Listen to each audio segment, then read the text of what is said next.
Yo les pilotes, yo les riders, j'espère que vous allez bien parce qu'en tout cas pour ma part, ça va nickel. On vient de passer un dimanche matin de folie avec des courses à rebondissement et c'est ce qu'on va voir dans cette vidéo.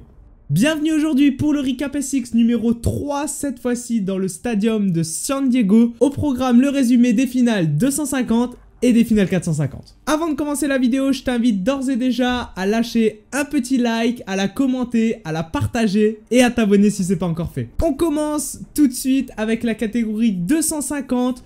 Top départ pour les 250 au bout de la ligne droite. On va avoir un Hunter Lawrence qui va se resserrer à l'intérieur, qui va provoquer un énorme carambolage avec environ 6-7 motos et notamment le leader du championnat qui va se retrouver à terre avec sa moto en dessous de tout le monde, Christian Craig. Pour les pilotes qui ont su éviter la chute, c'est un all shot de Michael Mosiman suivi de près par Hunter Lawrence qui lui met la pression pendant pas mal de tours. Comme je l'ai dit avant, le leader du championnat Christian Craig va repartir bon dernier avec une visière en moins et une moto un peu abîmée. Au devant de la course, c'est toujours une domination signée Mosiman avec un Hunter Lawrence qui ne dira jamais son dernier mot, qui tentera des attaques mais qui ne trouvera jamais l'ouverture. Pour le leader du championnat, Christian Craig, alors lui, il va nous faire une démonstration de remontada, on appelle ça dans le milieu. Il va remonter les pilotes un par un avec des chronos exceptionnels. Clairement, c'était l'homme le plus rapide en piste.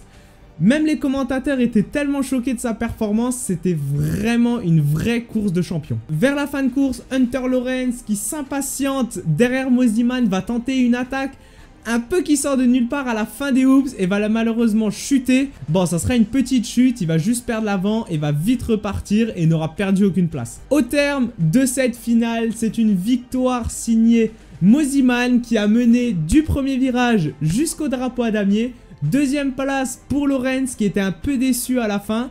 Il avait la vitesse pour passer, mais voilà, il n'a pas su trouver l'opportunité. Il n'a pas réussi à doubler son adversaire quand il le fallait. Il devra se contenter une deuxième place pour ce week-end. Troisième place, alors j'ai envie de dire un peu inattendu, c'est Christian Craig qui va réussir à revenir de la dernière place jusqu'à la troisième place au drapeau à damier sur le podium. Franchement, il est au-dessus du lot. Côté points, côté championnat, Christian Craig conserve la plaque rouge avec toujours 6 points d'avance. Hunter Lawrence, lui, se retrouve donc à la deuxième place et à 5 points d'avance sur Mosiman, le vainqueur d'aujourd'hui. Place maintenant à la catégorie des gros bras, à la catégorie des 450 cm3. Alors je rappelle quand même que c'était Bam Bam Barcia, Justin Barcia, le pilote gaz-gaz, qui avait la plaque rouge. Bon, maintenant, si vous avez suivi ma vidéo de la semaine dernière, là, je suis passé en gaz-gaz, on peut dire que c'est mon coéquipier de marque. Voilà, donc c'est lui qui avait la plaque rouge au départ. Bien sûr, tous les yeux étaient rivés sur lui. Est-ce qu'il allait réussir en fait à la garder? Ce qui s'est passé au départ, c'est que notre Frenchie Marvin Musquin, il est sorti de la grille d'une vitesse 3 mètres après la grille. Il avait déjà une moto d'avance. Il nous a vraiment fait un départ de ouf. Du coup, all shot signé Marvin Musquin. Derrière lui, c'était le jeune Chase Sexton. Je ne sais pas si vous en rappelez, mais j'avais dit que c'était mon pilote préféré, Anaheim 1. Et derrière lui, le pilote Yamaha Star Racing, Eli Thomas, qui va enfin réussir à prendre un bon départ.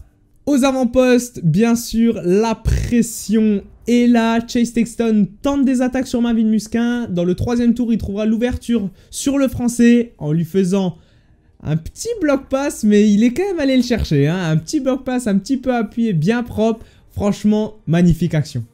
Derrière, bien sûr, on se demandait où était Monsieur Anderson, le vainqueur de la semaine dernière. Alors, il a pris un mauvais départ. Il est parti aux alentours de la 9e place. Il est remonté comme un boulet de canon. Alors, j'ai pas vu les chronos tour par tour. Mais à mon avis, ça devait être un qui devait avoir les meilleurs chronos parce qu'il est remonté de la 9e place jusqu'à la 2e. Le leader du championnat, Justin Barcia, va être victime d'un accrochage avec Justin Bogle. Alors, on a vu des vidéos un peu sur les réseaux de Justin Bogle qui va venir sortir Justin Barcia. Alors, apparemment, c'était en guise de revanche sur une précédente action qu'on n'a pas vue à la caméra.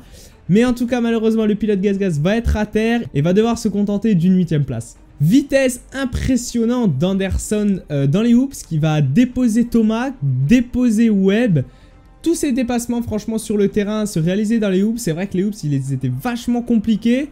Anderson avait une vitesse incroyable et c'est là qu'il a réussi à trouver les ouvertures sur les autres pilotes. Malheureusement, quelques tours après ces actions fantastiques, la fumée va commencer à sortir de son moteur, ce qui va le contraindre de ralentir. Il va arrêter de sauter les triples, on remarque une perte de puissance de moteur, je pense. On ne sait pas exactement ce que le moteur d'Anderson a eu, mais à mon avis, ça devait quand même être du costaud parce qu'il osait plus sauter les triples. Il va sauter des doubles et des doubles et des doubles, ce qui va lui faire perdre des places, bien sûr. Mais bon, il va quand même assurer à la fin une 9e place, ce qui est des gros points très importants pour à la fin du championnat.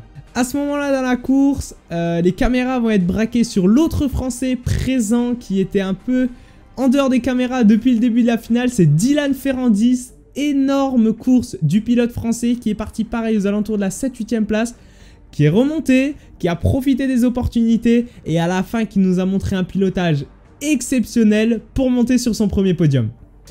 Et c'est donc au terme d'une longue finale intense et mouvementée qu'à 22 ans, Chase Sexton va remporter sa première finale de SXUS 450.